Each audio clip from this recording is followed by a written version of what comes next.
En Sin Filtro hablamos del escenario que le espera el proceso de antejuicio en el Congreso de la República, qué va a ocurrir en este momento y qué análisis podemos aprovechar para debatir el modelo de integración de las Cortes del país y buscar una independencia judicial. De eso hablaremos, pero antes los dejo con la nota del día. El presidente de la Junta Directiva del Congreso señaló que aún no reciben el expediente de la Corte Suprema de Justicia por los antejuicios a los 3 magistrados de la Corte de Constitucionalidad. No nos ha llegado nada todavía. Mientras que el diputado y primer secretario, Estuardo Galdames, indicó que él buscará el apoyo necesario para quitarles los fueros, señalando que se han extralimitado en sus funciones. Yo estoy a favor de votar de que se le retire el antejuicio a los magistrados de la Corte de Constitucionalidad. No es facultad de la Corte de Constitucionalidad conocer temas que le competen únicamente al presidente de la República, como el tema en materia de política exterior. Galdames también reconoció que la Junta Directiva habría beneficiado a la Asociación de la Nación de la Asamblea Nacional Constituyente con 6,000 quetzales, 5 días antes de presentar la denuncia contra los magistrados, pero al cuestionarle para qué fueron los fondos, señaló que él solo aprueba contenido de las direcciones. Así es, está convenido, está dentro de la ley, estamos dentro del marco que nos corresponde hacerlo. ¿Por qué les dieron esos 600,000 quetzales a estos? Eso debe usted preguntarle a la Dirección General, que es la que ejecuta este lineamiento. Mire, yo solamente apruebo lineamientos, no apruebo contenidos de las direcciones del Congreso. De momento, no se ha definido quién integrará la comisión pesquisidora que evaluará las pruebas de descargo tanto de los magistrados como de la asociación denunciante, pero la decisión final de si los togados son investigados o no será del Pleno, para lo que son necesarios 105 votos para retirarles la inmunidad o para rechazarle antejuicio. Caso contrario, el expediente quedará archivado.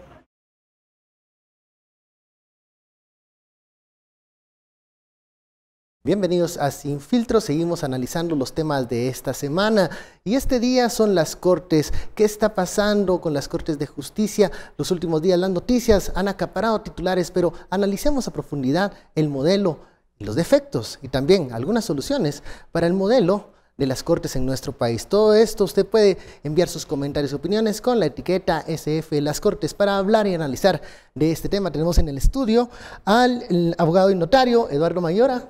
Buenas noches, doctor en Derecho gusto. por la Universidad Francisco Marroquín, muy buenas noches, gracias por estar acá. También nos acompaña Estuardo Zapeta, nuestro analista. Estuardo, muy buenas noches. Buenas noches. Osvaldo Samayoa, catedrático universitario de la San Carlos, ¿cómo está, Osvaldo? Buenas noches, mucho gusto, bien, gracias. Elvin Díaz, del Instituto de Estudios Comparados de Ciencias Penales de Guatemala. Buenas noches, mucho gusto. Comencemos a hablar de esto, de lo que algunos hablan, un procedimiento normal de antejuicio. ¿Qué va a suceder? Otros están hablando de riesgos de rompimiento institucional. ¿Dónde debemos ubicar esta discusión, doctor Mayora? Bueno, yo pienso que desde un punto de vista meramente formal o procedimental, lo que hasta el momento ha ocurrido está basado en normas. Está en ley. Así es. Distinto es que uno pueda o no compartir el criterio con el cual se han aplicado las reglas. Pienso que por parte de la Corte Suprema de Justicia se ha dado trámite a algo que en mi opinión no puede dar lugar a un antejuicio.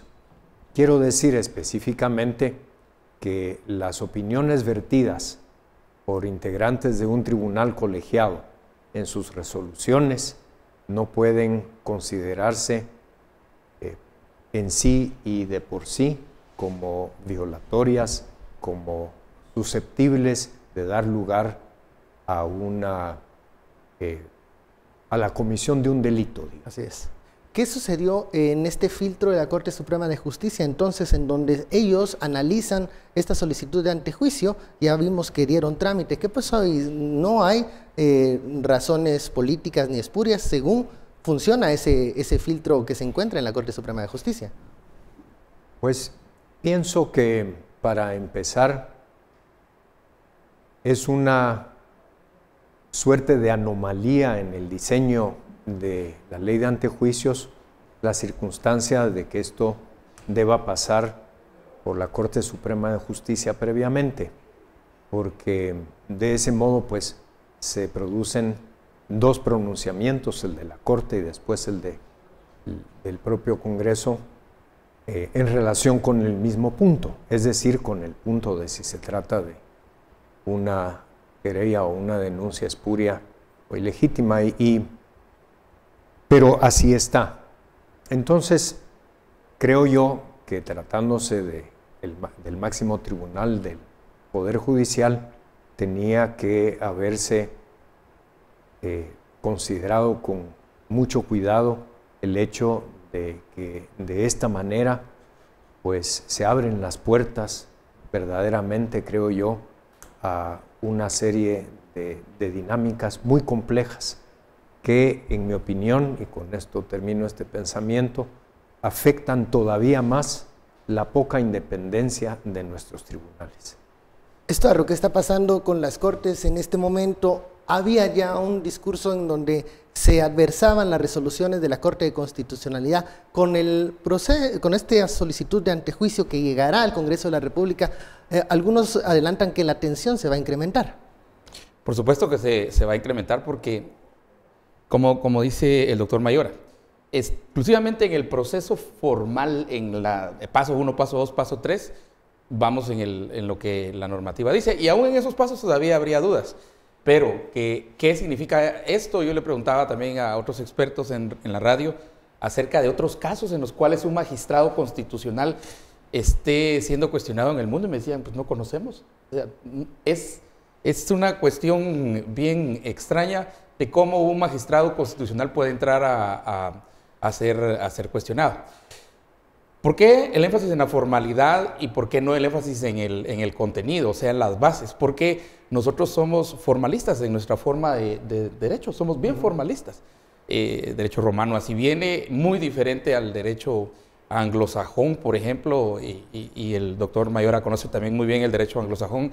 Imagínense, doctor, un justice siendo cuestionado por no sé, hasta el Congreso de la República. Pueden cuestionar sus debates, y hay grandes debates entre los magistrados, pero al final sus decisiones son básicamente aceptadas por todos y por todas las partes. Nosotros entramos a un proceso en el cual no están siendo aceptadas por todos, y el proceso va a empezar a debilitar entonces a la CC, que creo que es el objetivo político. Un desgaste a las instituciones. Y yo quiero seguir insistiendo en que también va la forma de cómo elegimos cortes, cómo elegimos magistrados. Sí, una cuestión de modelo. La CC, de hecho, estaba dentro de la lista de cambios que tenía las propuestas a cambios constitucionales de la CICIG a propósito. Ahí nos quedamos en el derecho consuetudinario discutiendo y no pasamos a los siguientes temas, que ese era un gran tema. De hecho, había una propuesta aún para cambiar la elección. Cuando es un sistema corporativista, entonces los grupos ponen representantes de sus intereses ahí. Entonces tenés intereses de San Carlos, intereses de este, intereses del otro. Y es una decisión que al final eso vamos a ver cómo se está convirtiendo en debilidad en cierto momento. Pero ahí es donde estamos las Cortes. Estamos buscando justicia realmente.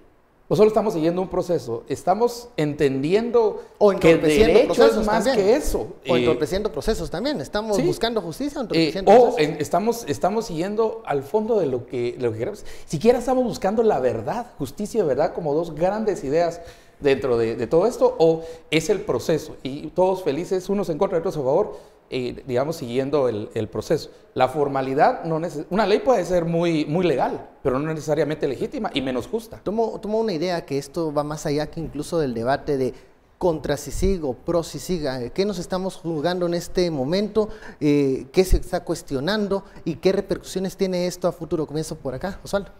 Bueno, yo creo que nos jugamos el Estado. ¿En qué sentido nos jugamos el Estado? Tenemos un legislativo que busca las diferentes formas y excusas para cada vez debilitar más la figura, por ejemplo, del Procurador de Derechos Humanos, que es una institución ética del Estado que fue creada en nuestra Constitución para poder tener esa calidad moral de advertir al funcionario el respeto irrestricto a los derechos fundamentales. Pero otra institución fundamental que surge, y no en el 85, sino desde 1965, es el Tribunal Constitucional Guatemalteco, y es un tribunal constitucional que surge como algo novedoso en Latinoamérica, de hecho. Y su función esencial precisamente es, al interpretar la Constitución, ser ese intérprete auténtico de la Constitución, pero también surge como un ente que puede limitar al poder. Y me parece que esta es la función que la Corte de Constitucionalidad realiza. Las funciones del presidente no están escritas y se deben de cumplir de esa manera tan fría o sin atender a lo demás que rodea. La interpretación de la norma es una interpretación que conlleva además observar que esa función tiene límites. Ahora, Osvaldo, hay señalamientos al diseño de la Corte, uno que la Corte de Constitucionalidad está conociendo todos los temas y otro que se está excediendo en su mandato. ¿Es esto así o es esta...? La Corte de Constitucionalidad conoce todos los amparos en contra del presidente de la República. Eso está establecido en la Ley de Amparo, Exhibición Personal y de Constitucionalidad. Creo que ahí no cabe esto. Que se exceda, que se entrometa, yo no lo veo así. Yo lo que veo es que el presidente realiza un acto que podrá estar revestido posiblemente de legalidad, pero que no ha observado o que violenta otro tipo de legislación o otro tipo de acuerdos. Y en ese aspecto hay que ponerle sus límites. Cualquier persona, y eso es algo que hay que proteger incluso de nuestra Constitución, aunque algunos lo han mal utilizado, no hay nada que no esté dentro del ámbito que pueda ser protegido por un amparo. Así que cualquier acción, cualquier interposición de esto ante una corte, la corte debe resolverlo. Y muchas veces se dice que se está intrometiendo, pero de oficio no ha actuado. Hasta ahora actúa por petición de personas que consideran que se ha extralimitado sus funciones. Si la corte lo considera y así lo decide, tenemos que respetar esto y el presidente debe limitarse, ajustarse a esto y orientar o reorientar sus políticas para no estar por fuera del marco de la ley. ¿Qué está pasando con la Corte de Constitucionalidad y este proceso de antejuicio? ¿Qué escenarios a futuro ves? ¿Va a haber un debilitamiento de las instituciones? Considero que sí.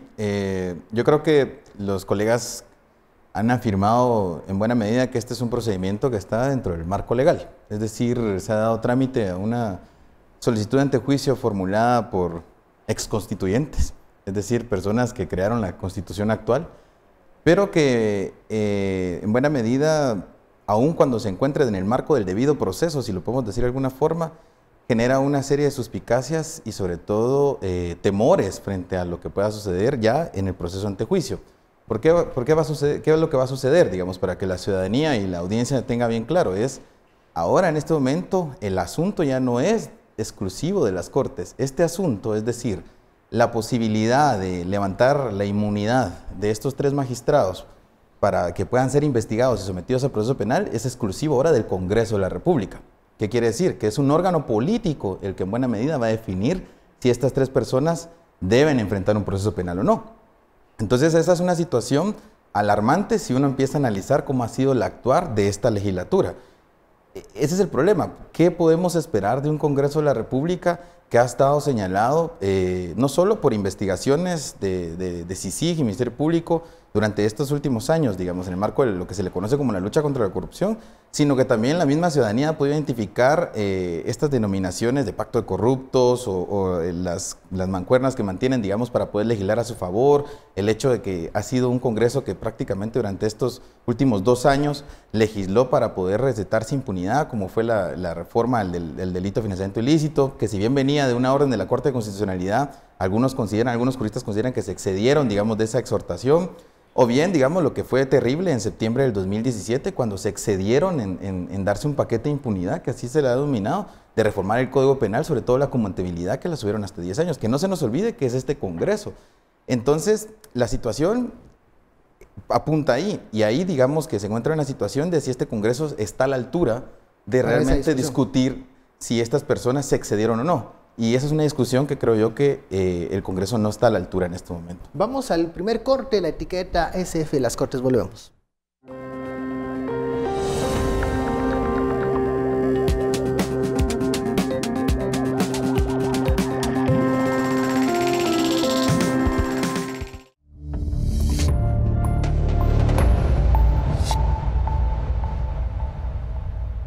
Regresamos a Sin Filtro, la etiqueta SF, las Cortes. Doctor Mayor, ayer un diputado acá en el estudio afirmaba que nadie está encima de la ley, eso es cierto, pero ¿qué pasa con los magistrados del Constitucional? ¿Entran en esta categoría? ¿Cómo se puede cuestionar a los magistrados? ¿Es este el procedimiento adecuado el que se ha hecho? Y la decisión que tome el Congreso de la República, ¿qué pronóstico puede tener?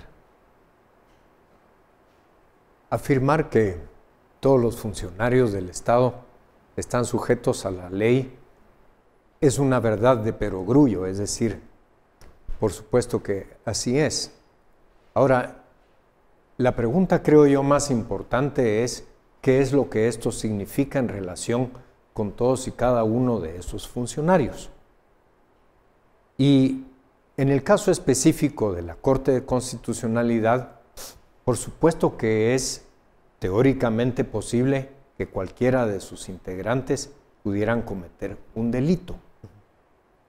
Sin embargo, aquí la cuestión que se ha puesto en tela de juicio literalmente es si por las opiniones vertidas por los magistrados en sus resoluciones puede, digamos, plantearse la posible comisión de un delito. Como se ha expuesto en este foro y en otros, la ley de amparo contempla con claridad en el 167 que por las opiniones de los magistrados vertidas en el ejercicio de sus funciones, pues no pueden ser perseguidos. Si no fuera de ese modo, ¿qué independencia pudieran tener los integrantes de los tribunales? Ahora, uno, por supuesto, puede imaginar que en ese tribunal, en cualquier otro tribunal, por ejemplo, se produjera una situación de tráfico de influencias. Uno pudiera imaginar que en ese tribunal u otros tribunales se produjera una situación, supongan ustedes, de un soborno para obtener una resolución en tal o cual sentido. Es decir, la posibilidad de que existan ilícitos que conformen delitos, teóricamente ahí está. Pero por el pronunciamiento de sus opiniones en el ejercicio de sus funciones, en esas resoluciones, prevé la ley constitucional de amparo, no pueden ser perseguidos. Hay una posibilidad que se habló acá el miércoles cuando se conoció la noticia de que se daba trámite esta solicitud de antejuicio, y era la posibilidad de que los magistrados presentasen un amparo por ser agraviados. ¿Esto es posible? El autoamparo, que lo han identificado así, pero no es correcta esta denominación. Pienso que así en términos tan generales la respuesta es que es posible. Ahora bien, en este tipo de asuntos es sumamente importante ir a los detalles y circunstancias de cada situación específica. De modo tal, pues, que no cabe esto a lo que usted se refería como autoamparo, solo, por ejemplo, porque una municipalidad le negara a un magistrado la extensión de una licencia, por decir cualquier cosa. Es decir, es sumamente importante identificar la naturaleza de la violación que pudiese estar cometiéndose y con qué legitimación cualquiera de los miembros del tribunal invocaría la protección del amparo. Y para eso habría que ver un montón de detalles, porque en las cuestiones jurídicas son los detalles los que hacen la diferencia. Ahí estamos en un territorio no explorado aún, sería interesante ver eso. Estuardo, el escenario del Congreso de la República. Autoamparo me da risa. Así lo han llamado en redes sociales. Pero bueno, ese es lo que decía el doctor, ¿verdad? Una posibilidad que no se ha explorado aún.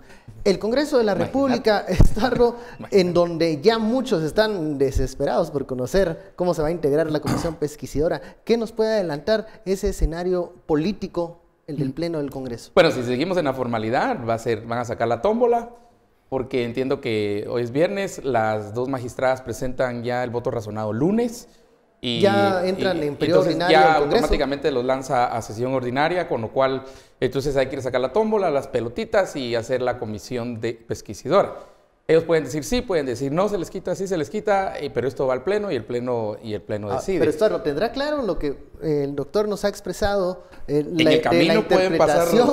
Los diputados tendrán claro eso, de qué significa una opinión de los magistrados y otra, una posible comisión de un delito. De hecho, creo que lo tendría que tener claro porque hasta ellos son, ¿cómo es que dice la normativa? Ellos son irresponsables de sus opiniones en sus funciones, en sus declaraciones. Pero bueno, los mismos diputados, ¿verdad? Ese principio de la irresponsabilidad en la emisión de una opinión para funcionarios no solo está ahí, sino que también la tienen los mismos diputados. Ellos deberían entenderlo, creo que mejor. Y ahí está. Yo, digamos, creo, y no es que uno sea profeta, es que dadas las aguas en el Congreso de la República y que muchos no van a participar en estas elecciones, la convocatoria sería ya en una semana, ¿verdad? El próximo viernes, si es que todo va de acuerdo con lo que ha dicho el Tribunal Supremo Electoral, y varios no van a participar por ser tránsfugas, ¿verdad? 1, 2 se dedicarían a este caso y este caso los llevaría entonces a que dice sí la comisión, dice sí el Pleno, necesitan 105 votos. Supongamos en un caso y este es el gran debate, si se van a dar los 105 votos o no en el sí. Y en ese lobbying es que están ahorita, y ahorita en estos momentos los diputados para calar votos para el sí, llegaría entonces al Ministerio Público, porque realmente eso no termina ahí. Y si dicen no, se engaveta, pero siempre queda latente. ¿Ves? En ese escenario, ayer el exdiputado Álvaro González decía y adelantaba que este proceso de antejuicio va a dormir el sueño de los justos, se va a quedar y se va a ralentizar. ¿Es posible ese escenario que se ralentice la fuerza que lleva el proceso de antejuicio? Digamos que llega sí y sí comisión, sí 105 votos, ok, pasa entonces a un escenario todavía más interesante, que sería el del MP. Esto pasaría al Ministerio Público. Digamos que dice no, que es lo que dijo el diputado anoche, no, pues se engaveta y pasa aunque la comisión diga sí y el Pleno puede decir no, y le pasa también entonces a dormir, como están los antejuicios del presidente. Acuérdate que acá hay idea de que en cualquier momento también el presidente, si no hace lo que quiere, se le pueden sacar los antejuicios que están ahí. Que están archivados. Que están engavetados. Pero esas son las posibilidades. En todo esto, esa es la formalidad, pues. Esa es la formalidad. ¿Qué estamos buscando? Esa yo creo que la pregunta que deberíamos hacernos todos. Los después de esto, ¿qué institucionalidad nos va a quedar? Sí, pero ¿qué estamos buscando? ¿Venganza? ¿Es el derecho para vengarnos? ¿Estamos buscando justicia? ¿Estamos buscando la verdad? ¿Qué estamos buscando? Esa debe ser la pregunta y en nuestro sistema de justicia, entre comillas, ¿estamos alcanzando la justicia? Lanzo esta inquietud del otro lado. ¿Qué estamos buscando? ¿A dónde vamos a llegar? ¿Qué nos va a quedar después de esto? Porque hablamos de fortalecimiento institucional, pero luego de estos procesos pueden venir otros ejemplos más adelante que también puedan quitarle autoridad a los magistrados, a los jueces. Sí, yo creo que lo que tenemos, y yo creo que la sociedad lo tiene claro, la independencia judicial no está en juego, la independencia judicial no puede estar en juego, porque los jueces son los intérpretes auténticos en la República de la ley y los que nos pueden dar ese marco de certeza para conducirnos y convivir como ciudadanía y como seres humanos que somos. A mí me preocupó mucho, y lo he dicho en otros espacios, cuando, por ejemplo, el señor presidente de la República aparece acompañado de una persona condenada, de una persona absuelta y de familiares de personas procesadas. Esas son decisiones judiciales. Si el presidente está de acuerdo o no está de acuerdo, lo lamento, no es su competencia, es competencia de los jueces, es el poder del organismo judicial. No puede venir el presidente del Ejecutivo a pedir resarcimiento cuando jueces guatemaltecos han resuelto estos casos después de conocer un proceso, ya sea que condenaran o ya sea que absolvieran o que ellos decidieran dejar a una persona ligada a proceso. Esa es su independencia y eso es lo que nos tenemos que garantizar.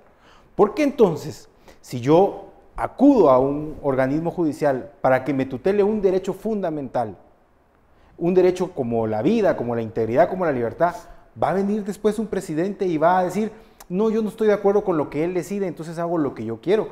Eso es un grave mensaje.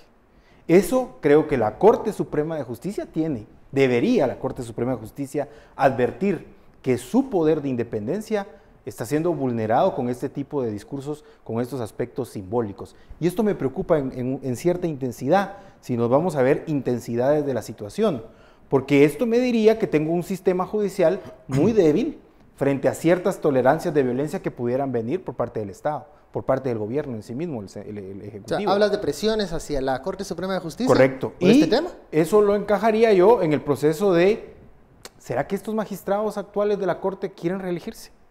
Y es el Congreso el que los va a reelegir. Bueno, entonces, el Congreso tiene que elegirlos ya en junio, dependiendo cómo yo dejo se la duda convoque porque la como no tengo una bola de cristal, no puedo decir si es así. Pero lo que sí sé es que darle independencia y certeza al sistema de justicia es que los propios jueces y magistrados se aparten de sus intereses personales para pensar en los intereses de la estabilidad del país y en los intereses de una justicia que se orienta al bien común y protege a la persona. Por lo tanto, protege a la sociedad también de un sistema que nos pueda llevar a hacer esto sin convivencia y romper mucho de lo poco que hemos construido durante estos 33 años de vigencia de la Constitución. Y para cerrar te diría algo, me preocupa muchísimo el discurso cada vez más interiorizado de que las resoluciones de la Corte de Constitucionalidad son ilegales. Me preocupa muchísimo ese discurso, me preocupa como abogado que hay parte del gremio que así lo defiende y así lo interioriza, y algunos son profesores en universidades. Entonces me preocupa porque no sabe uno qué están realmente formando, si realmente están formando defensores de un derecho o están formando repetidores de un sistema de leyes que no necesariamente se ajustan. Vamos a la pausa y regresamos con Elvin.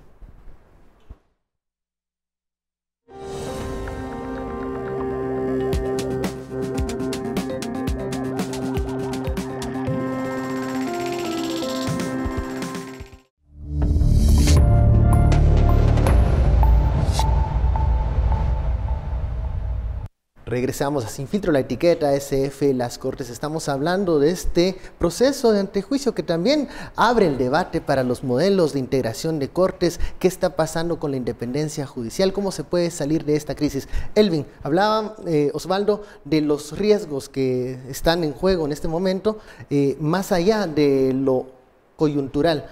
¿Qué otros horizontes podemos ver de salidas y de discusiones para replantearnos no volver a estar en este momento?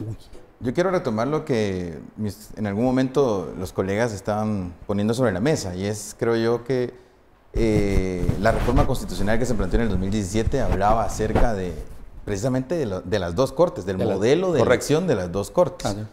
Si uno ve el derecho comparado desde Estados Unidos y el resto de Latinoamérica, el modelo que casi uniforme es que la sala constitucional, es decir, o la Cámara Constitucional, se centra directamente en el Poder Judicial. Así lo tiene El Salvador, así lo tiene Estados Unidos, así lo tiene prácticamente el resto de Sudamérica. Y modelos como el nuestro, parecido también el colombiano, vaya coincidencia, digamos, de que tener una Corte de Constitucionalidad distinta, digamos, al Poder Judicial.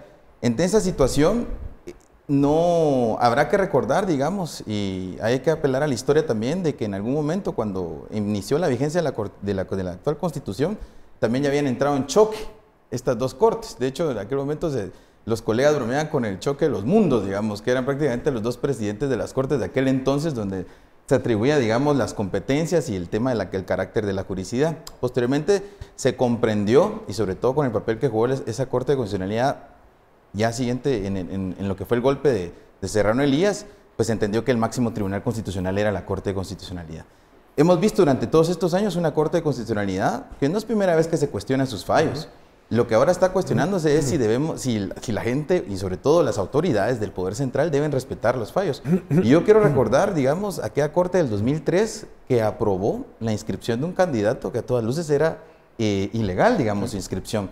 Algunos estábamos en contra y respetamos la decisión. Y así podemos analizar distintos fallos que ha emitido el máximo tribunal constitucional. Entonces eso está en juego. Pero la situación es, ¿dónde encontramos el problema que nos llevó, digamos, a este contexto, mejor dicho, y a esta posible crisis? Yo creo que ya estamos en una crisis de control constitucional, que el Poder Judicial, la Corte Suprema de Justicia, pareciera que también agravó, digamos, a partir de su resolución. Entonces, yo creo que la reforma constitucional del 2017 que era cuestionable también, que fue muy criticada, sobre todo, digamos, en aspectos que no eran los más formales o los más sustantivos, apuntaban a la dirección, digamos, de poder revisar ese modelo. Lamentablemente, lo digo, este mismo Congreso, que ahora va a juzgar, por decirlo de alguna forma, va a tener que conocer el antejuicio de estos magistrados, no tuvo, digamos, el tino ni la voluntad política de discutirlo. Porque ahí estábamos hablando de una propuesta de selección tanto de la Corte Suprema de Justicia como de la propia Corte de Constitucionalidad.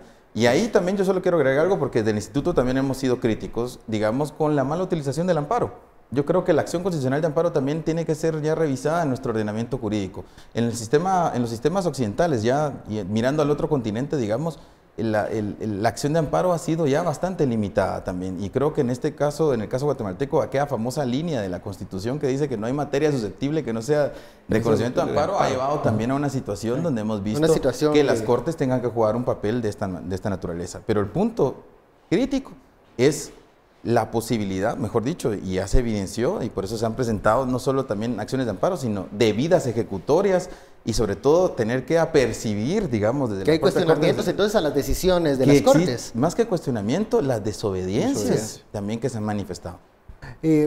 Doctor, en el tema macro, lo que tenemos que discutir, modelo, integración de cortes, el tema, el amparo, el fortalecimiento institucional, ¿qué podemos aprovechar de esta situación, de esto que han llamado algunos una crisis, un choque de cortes? ¿Qué podemos aprovechar para discutir, profundizar y buscar soluciones?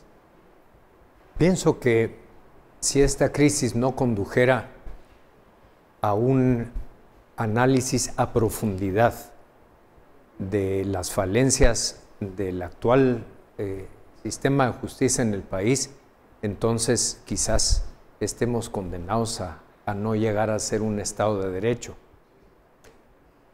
Lo digo así de dramáticamente porque, en mi opinión, cuando uno observa los dos lados del espectro político en nuestro país, de lo que se quejan es ambos, y esto es muy interesante, de la falta de independencia de los jueces.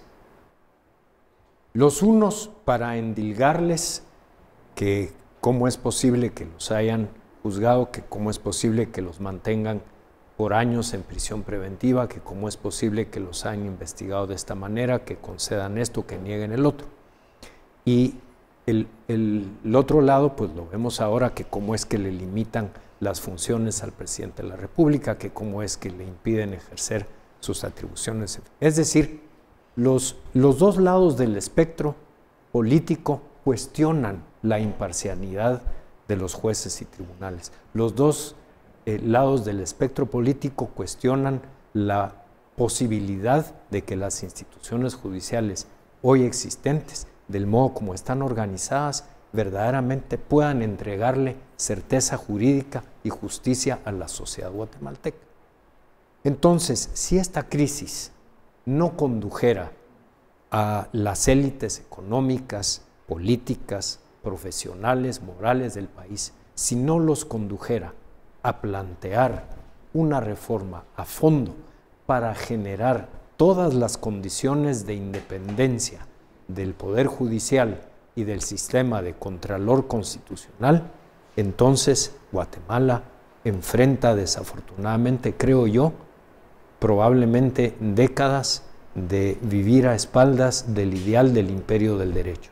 Hay quienes advierten que es posible aún más agravar esta crisis si en algún momento en el Congreso de la República se dan estos antejuicios y luego existen más desobediencias por parte del organismo ejecutivo. ¿Qué va a pasar, Estuardo, si no hay un debate sensato, moderado creo yo, en el Pleno del Congreso y si se da rienda suelta a las pasiones políticas en esa arena? Bueno, vamos primero, ¿quién elige el Congreso? Usted lo elige, yo también lo elijo. ¿Verdad? Y no cambiamos la ley electoral y de partidos políticos, realmente esos cambios que se hicieron, seguimos igual, van a ser listas, van a ser listas que esconden ahí a gente que no sabe. A mí me sorprende y yo he compartido un meme que dice que los que menos saben son los que más tienen que decidir. Me refiero a quienes menos saben o menos se enteren o menos estudien o sean curiosos de meterse a siquiera entender a qué van a ir al Congreso. Y por eso se llama legislativo, porque legisla. Es una cosa tan elemental y sencilla. Y no entiendan qué es lo que están haciendo. Ayer, precisamente, aquí, un diputado reconoció que aprobó una ley que no había leído. Y que estestaba seguro de estaba seguro de lo que votó. ¿Cómo puede aprobar algo que no leyó y está seguro del voto?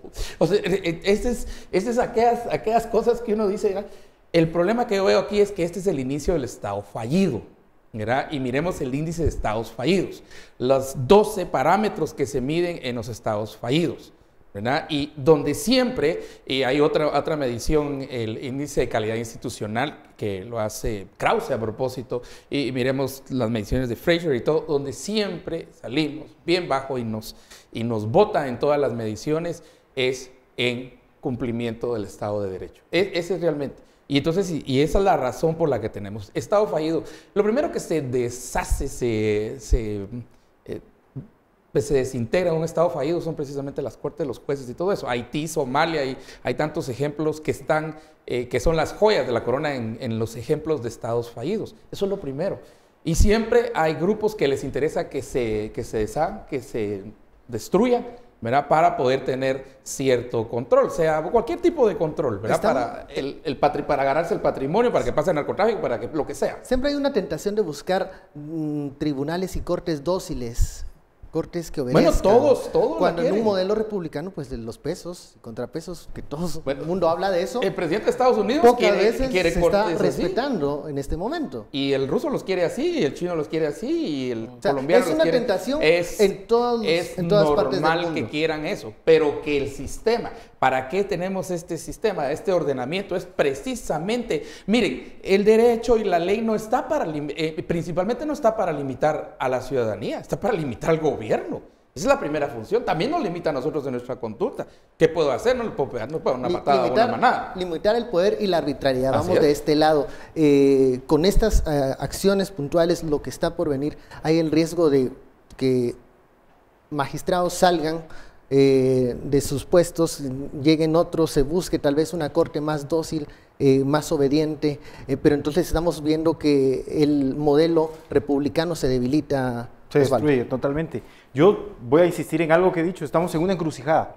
Estamos en la encrucijada de seguir siendo un Estado post-conflicto, un Estado en donde en el conflicto las cortes fueron intervenidas, eran utilizadas para fines no de justicia, ni mucho menos de bien común, ni de resolución de conflictos. Eran cortes que generaron impunidad, y lo dice así la Comisión de Esclarecimiento Histórico y tantos libros de historia e investigaciones que se han hecho, que en este poquito tiempo, en estos 22 años que llevamos después de la firma de los acuerdos de paz, hemos estado permanentemente poniendo en crisis las cortes, pero no para disolverlas, sino para ver cómo se mejoran, para ver cómo se fortalecen, para ver cómo realmente llegan a tener el poder que deben de tener para resolver los conflictos y evitar que se den estas informalidades o esto que llamamos resolución subterránea de los problemas. ¿Cómo vamos a tener un árbitro en donde todos los sectores estén de acuerdo en acatar sus órdenes, un árbitro fuerte, un árbitro institucional que pueda gozar de independencia judicial? Ya lo decía el doctor Mayora, de todos lados hay quejas de que no hay una imparcialidad de parte de los tribunales. Yo siempre he dicho, y este es un principio básico inglés, ¿verdad? Que es el tema de ninguna corte es popular. Claro. Ninguna corte va a ser ahí no popular. Pero es que no debe actuar popularidad. La popularidad es irrelevante en este tema. Y los jueces no tienen que buscar ser superhéroes, ni tampoco ser o caerle bien a todo el mundo. Los jueces tienen que aplicar el derecho, resolver conforme a él, y en base a eso siempre va a haber alguien que va a estar disgustado. Para eso existen los mecanismos procesales, para que si yo no estoy de acuerdo con la tesis que el abogado, juzgador, ha interpretado, yo voy a recurrir y voy a llevarlo a otros abogados juzgadores que se les ha dado esas facultades. Yo creo que estos son elementos primarios. Me preocupa ver, por ejemplo, en las redes sociales, que hay otros gobiernos que están discutiendo sobre cómo desarrollar más urbanidad y cómo generar más procesos de integración, y nosotros estamos discutiendo temas primarios del funcionamiento de un Estado, la independencia de los jueces, el ser fuertes, esos roles. Por eso creo que la encrucijada es, ante viejas prácticas nacidas durante el conflicto, en 22 años después estamos en la encrucijada. Si vamos a seguir con un sistema judicial cooptado, manejado por intereses particulares y por un gremio al que pertenezco de abogados, que también hay un sector que le interesa que se mantenga así por algunos privilegios? ¿O vamos realmente a dar un paso trascendental? Vamos a fortalecer nuestras cortes y entonces vamos a poder empezar a hablar de construcción de un verdadero sistema de justicia. Bueno, hacemos una pausa, vamos al corte, la etiqueta SF, las cortes, volvemos.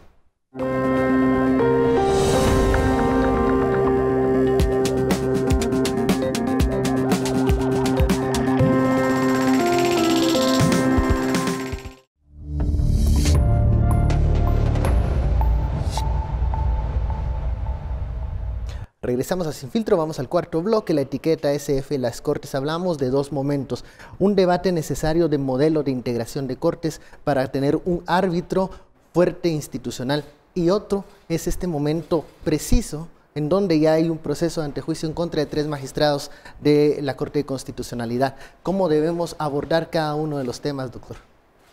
Pienso que en cuanto al preciso momento, a la crisis que está en este momento, el Congreso de la República tiene la oportunidad de dejar registro para la historia que puede estar verdaderamente en desacuerdo, que puede tener las peores opiniones del contenido de las sentencias de la Corte de Constitucionalidad, pero que renuncia a la posibilidad de tomar venganza política, de ponerse uno a uno, si cabe la expresión, y aprovecha la crisis para dejar como legado a la República de Guatemala, para dejar como legado a los guatemaltecos un tributo al Estado de Derecho y no seguir adelante con lo que pienso yo sería el principio del fin de la poca institucionalidad que todavía existe. Y a continuación, el Congreso y las demás élites del país debieran, en mi humilde opinión, proponerse hacer una revisión a fondo. Hay múltiples trabajos y múltiples experiencias de reforma judicial, solo en Iberoamérica, no digamos alrededor del mundo. Hay principios, hay, diría yo, modelos ya probados, experiencias que arrojan mucha luz. Entonces, pienso que los miembros de este Congreso tienen la oportunidad de verdaderamente pasar a la historia a pesar de las múltiples críticas de las que han sido objeto. Tienen la oportunidad de oro de pasar a la historia como quien de verdad contribuyó a sembrar las bases, a sentar las bases de un futuro Estado de Derecho mejor para este país. Estamos dando la oportunidad a este Congreso, entonces, que pueda tomar una decisión madura. Refrendando, quiero decir, refrenándose de seguir adelante con lo que en mi opinión sería verdaderamente catastrófico para la institucionalidad del país. Vamos de este lado, el Congreso de la República, todos los ojos están puestos allí, se van a conformar las comisiones, luego se dará este informe en donde se recomienda o no retirar la inmunidad a los magistrados, informe que no es vinculante, pero será el Pleno del Congreso, las bancadas, las que van a decidir el futuro. Ya hemos escuchado la opinión del doctor Mayora, que vamos a esperar del Congreso de la República, de las bancadas que ya están en modo electoral en una semana. Claro, yo creo que también el contexto cuenta, el contexto político, y es que la próxima semana, si todo sigue en orden, el próximo viernes se emite el acuerdo de convocatoria de elecciones generales. Ya, de hecho, en esta semana el Tribunal Supremo Electoral se pronunció de que a pesar del contexto, a pesar de que están preocupados los magistrados, las elecciones van porque van. Sin embargo, es paradójico, ¿no? Pero yo también en eso sí coincido con el doctor Mayorga. Creo que a pesar de esa paradoja, el Congreso tiene, digamos, la posibilidad de poder refrendar, digamos, de tomar una decisión de estadistas, una decisión apegada a derecho y una decisión de que en sus hombros, digamos, estaría también, digamos, el Estado de Derecho es intacto, digamos. Lo que sucede es de que ahí sí yo personalmente soy muy escéptico, muy pesimista, porque el Congreso de la República también no ha actuado, digamos, con racionalidad. y discernimiento, que eso es también parte, digamos, de lo que se ha encargado al ejercicio del poder público. Yo creo que en eso no es alentador el panorama, aun cuando se pueda extender el periodo, aun cuando sean discusiones, digamos, que la comisión pesquisidora vaya a extenderse y esta discusión llegue al Pleno del Congreso, digamos, donde los diputados estén más pensando en su reelección o ya en el proceso electoral, el panorama sigue siendo desalentador. Es tan desalentador, creo yo, que fuera de esto, y esto es importante que la audiencia lo tenga claro, la decisión judicial que se está discutiendo no tiene nada que ver con CICIG. No tiene nada que ver con CICIG. Es un asunto donde se está ventilando, digamos, la expulsión de un embajador por parte del presidente de la República. Y ese es un asunto que ya atraviesa, mejor dicho, o supera en la discusión de si estamos de acuerdo o de desacuerdo con CICIG. Y esto es ya prácticamente, y también yo voy a ser un poco dramático, donde está el Estado de Derecho en fuego. Esa crisis de constitucionalidad puede agudizar, digamos, nuestro sistema político, nuestro sistema democrático, y entonces eso ha llevado también a que la misma ciudadanía esté ahora presente, ya otra vez, ya no están hablando de CICIG, estamos hablando de otra posible crisis tal cual como se interesó en el 2015. Y por eso hemos visto las manifestaciones en redes sociales, ahora son más fuertes, ya hemos visto otra vez las etiquetas, esto de Nuestra Voz Cuenta, los llamados a las plazas. ¿Eso va a ser otra vez suficiente para transmitir ese mensaje a la clase política que en estos momentos tiene esa decisión? Yo quiero tres cosas, digamos, básicas. Primero, que si los diputados quieren reelegirse, yo esperaría que la población en sus distritos les ponga en claro que está en defensa el Estado de Derecho y que ir en contra de la Corte de Constitucionalidad no es precisamente favorecer los intereses de todos, es solo favorecer intereses de personas que van para afuera en el poder, y que lo que hasta ahora han hecho, muchos los cuestionamos y no estamos de acuerdo, pero decidimos respetarlo, así como decidimos respetar cuando las cortes les corrigen. Aunque tal vez algunos no estén de acuerdo, hay que respetar estos procesos. Pero sí creo que los distritos de elección, los departamentos, tienen que exigirle a sus diputados que cumplan a cabalidad con la defensa del Estado de Derecho. ¿Qué me vuelve a mí escéptico en ese punto? El nivel de diputados que tenemos. Es, creo yo, un nivel muy bajo.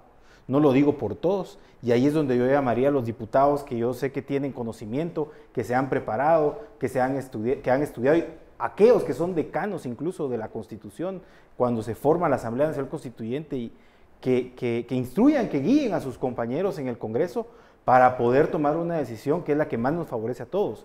Y aquí hay que tener algo claro, esto rompe ideologías, esto rompe formas de ver el mundo, esto rompe muchas cosas. Esto lo que busca es una estabilidad donde podamos convivir y precisamente en esa convivencia poder ser nosotros quienes somos y poder interactuar con nosotros en respeto y armonía.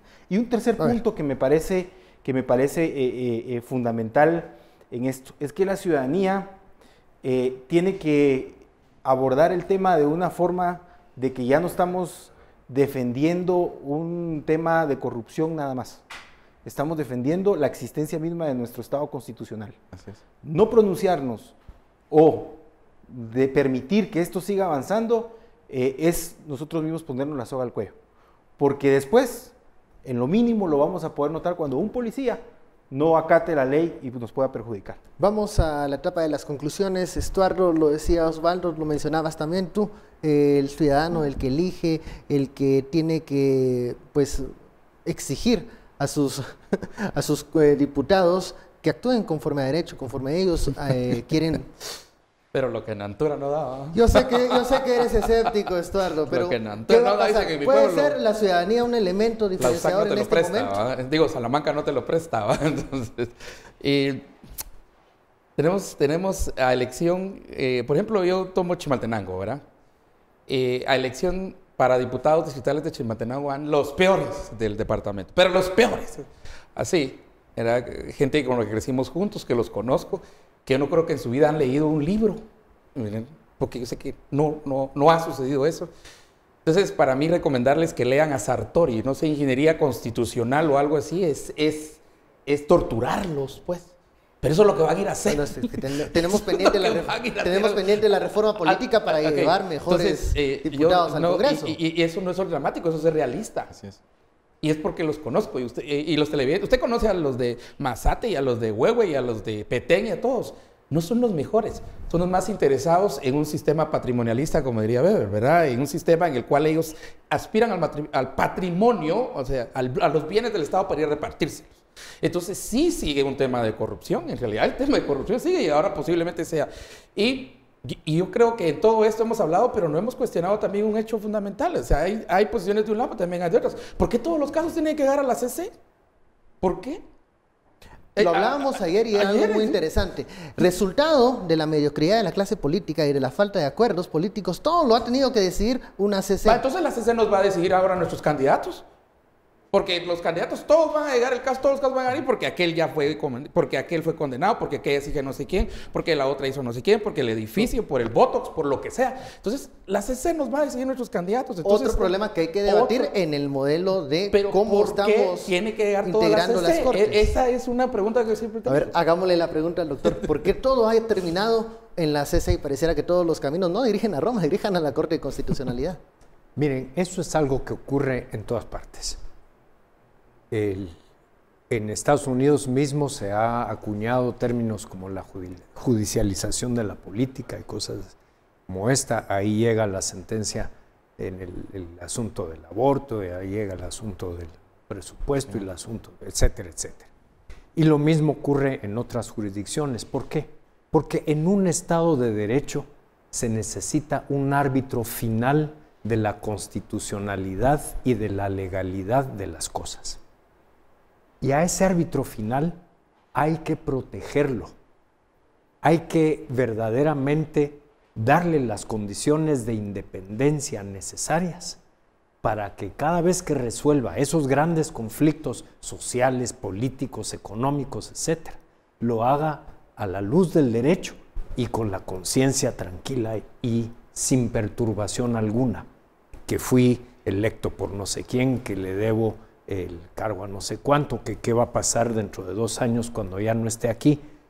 Ese tipo de digamos, de preocupaciones reales de cualquier ser humano no deben tenerlas los árbitros finales del sistema. Y es ahí en donde esos 5 añitos de nuestra Constitución, desde un juez de paz hasta el presidente de la Corte de Constitucionalidad y de la Corte Suprema, esos 5 añitos con un sistema de postulación que puede ser infiltrado por todo tipo de intereses inconfesables, muchos, no nos va a dar esa independencia, no nos va a dar esa protección a la función, que no es a las personas, sino a la función de poder juzgar con tranquilidad, con estabilidad, con serenidad, a la luz del derecho y pensando en el largo plazo. Eso es lo que tenemos que lograr. Eso es lo que tenemos que lograr. Bueno, se nos ha acabado el tiempo del análisis. Muchísimas gracias, doctor Estuardo, Osvaldo, Elvin, por estas reflexiones. A usted muchas gracias por su sintonía y preferencia. Esto fue Sin Filtro. Feliz noche. Nos vemos el lunes.